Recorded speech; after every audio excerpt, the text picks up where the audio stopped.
지금 이 시각 여러분이 주목할 만한 이슈 살펴보겠습니다. 중남미 페루에서 한국인 사업가가 납치됐다 하루 만에 무사히 구출됐습니다.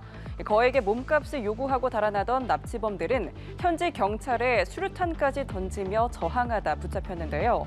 페루에서 팬데믹 이후 수도권 중심으로 경제난 등이 납치 사건으로 크게 늘고 있어 우리 교민들의 안전도 우려됩니다.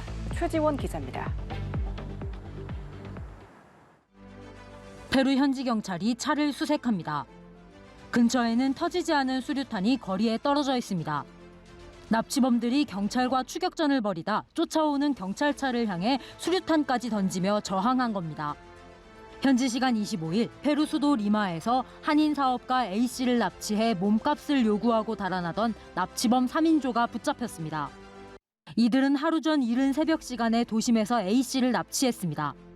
피해자 가족들에게 거액의 몸값을 요구하고는 수사망이 좁혀오자 다른 장소로 이동하려 했습니다. 하지만 납치범들의 근거지 주위를 수색하던 경찰의 포위망에 걸렸고 도심에서 추격전이 벌어졌습니다. 경찰에 따르면 납치범들은 베네수엘라 국적이며 범죄 조직에 소속된 것으로 알려졌습니다. 달아나며 경찰을 향해 수류탄을 던져 경찰차를 파손했고 이로 인해 경찰관 1명이 다쳤습니다. 뒷좌석에 묶여있던 A씨는 현지 경찰에 구출돼 병원으로 향했고 타박상 등을 치료받았습니다. 다행히도 납치된 우리 국민분은 건강 상태가 비교적 양호한 것으로 파악되고 있습니다. 우리 외교부는 현지 공관과 긴밀히 협조하면서 사건 발생 인지 직후부터 필요한 영사 조력을 제공한 바 있습니다. 페루에서는 지난해 기준 694건의 납치가 발생하는 등 팬데믹 이후 이주민 증가로 치안이 불안해진 것으로 알려졌습니다. 주 페루 한국 대사관은 이런 점을 고려해 지난 5월 안전공지를 내리기도 했습니다. 연합뉴스 TV 최주원입니다. 전남 순천 도심거리에서 10대 여성 청소년이 한밤중에 남성의 흉기 공격을 받아 숨졌습니다. 경찰은 붙잡힌 남성은 술에 잔뜩 취해 행인의 시비를 벌이고 있었는데요. 경찰은 묻지마 범죄 가능성 등을 조사하고 있습니다. 김경인 기자입니다. 전남 순천의 대로변입니다. 흰 옷을 입은 10대 여성들을 한 남성이 쫓아가기 시작합니다.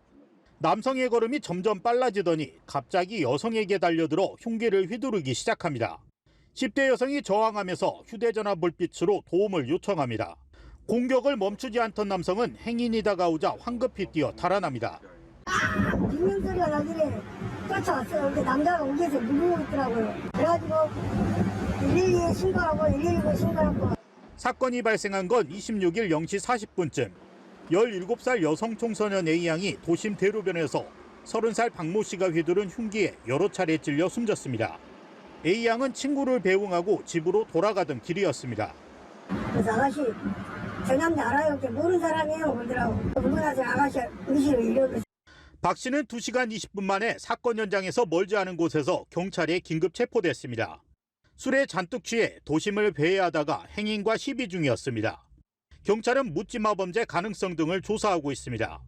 범행 동기 등 정확한 사건 경위를 조사한 뒤 박 씨에 대해 살인 혐의로 구속영장을 신청할 방침입니다. 연합뉴스 TV 김경인입니다. 최근 강원도 강릉에서 현직 경찰관이 과거 학교 폭력을 저질렀다는 글이 SNS를 타고 퍼져 논란이 일었습니다. 경남 밀양에서도 성폭행 가해자를 옹호했던 여성이 경찰로 채용돼 비난이 쏟아졌는데요. 이렇다 보니 공무원의 과거 언행도 처벌해야 한다는 목소리가 나오고 있습니다. 이상현 기자입니다. 직장인 익명 애플리케이션 블라인드에 올라온 글입니다. 학창시절 자신을 괴롭혔던 동창이 경찰이 됐는데 결혼식 청첩장을 보내 매우 불쾌하고 혼란스럽다는 내용이 적혀 있습니다. 글 작성자는 해당 경찰이 이른바 빵셔틀을 시키거나 신체적 폭력을 가했고 휴대전화를 빼앗아 문자 메시지를 마음대로 보냈다고 호소했습니다. 이후 경찰 홈페이지에는 해당 직원을 징계하거나 직위를 해제하라는 글이 빗발쳤습니다. 경찰관의 과거 행실이 논란이 된 건 이번이 처음이 아닙니다. 지난 2012년엔 경남 밀양 성폭행 사건 당시 가해자들을 옹호하는 글을 게시했던 여성이 경찰이 된 사실이 알려져 비난이 쏟아졌습니다. 그러나 두 사건 모두 가해자로 지목된 사람이 처벌이나 징계를 받지 않았습니다. 워낙 과거에 발생한 일이고 임용 전이라 국가공무원법이 적용되지 않기 때문입니다. 사정이 이렇자 공무원에 한해서는 과거 언행에 대해서도 처벌할 수 있게 법제화하라는 의견까지 나오고 있습니다. 하지만 전문가들은 이를 법제화할 경우 과거의 실수나 잘못이 평생 꼬리표처럼 따라다녀 오히려 인권 침해의 우려가 있다고 설명합니다. 그보다는 처벌에 앞서 진심 어린 사과가 우선돼야 한다고 강조합니다. 금전적으로 물론 할 수 있다면 좋기는 하겠죠. 근데 그 금전적이까지 기대하지 않더라도 피해를 어떤 정서적으로도 우리가 회복시키는데 도움이 된다면 뭐 대화를 통해서 그런 것도 하나의 방법이 될 수 있죠. 미투와 N번방 등 각종 사건 사고가 잇따르면서 대중문화 분야를 넘어 이제는 공직사회에도 더 엄격한 잣대가 요구되고 있습니다. 연합뉴스 TV 이상현입니다. 다음 달 열릴 북중미 월드컵 3차 예선 이라크와의 홈 경기가 기존에 예정됐던 서울 월드컵 경기장이 아닌 용인 미르 스타디움에서 열릴 것으로 보입니다. 논두렁이라는 오명을 듣고 있는 서울 월드컵 경기장의 잔디 때문인데요. 하지만 이는 임시 방편인 만큼 잔디 관리 소홀에 대한 근본적인 개선도 필요한 상황입니다. 정주희 기자입니다. AFC는 홈페이지에서 한국과 이라크의 월드컵 3차 예선 경기가 열릴 장소를 용인 미르 스타디움으로 공지했습니다. 서울 월드컵 경기장의 잔디 상태를 확인한 축구협회가 이라크전 홈구장을 용인 미르 스타디움으로 변경해달라고 요청했고 AFC가 하루 만에 이를 특별 승인한다는 공문을 보내온 겁니다. 대신 다음 달 초 실사를 통해 지적되는 사안이 있다면 즉시 시정해야 한다는 단서가 달렸습니다.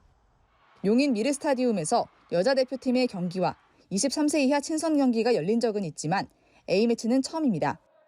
현재 수원 삼성이 임시 홈구장으로 쓰고 있는 용인 미르 스타디움의 잔디 상태는 상암보다 좋고 선수단이 호텔을 이용하는데도 문제가 없는 것으로 전해졌습니다.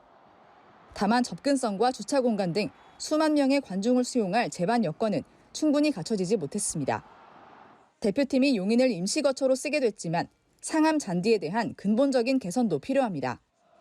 논두렁 잔디라는 오명을 듣고 있는 서울 월드컵 경기장은 기성용 등 FC 서울 선수들부터 대표팀 주장 손흥민까지 여러 차례 지적했습니다.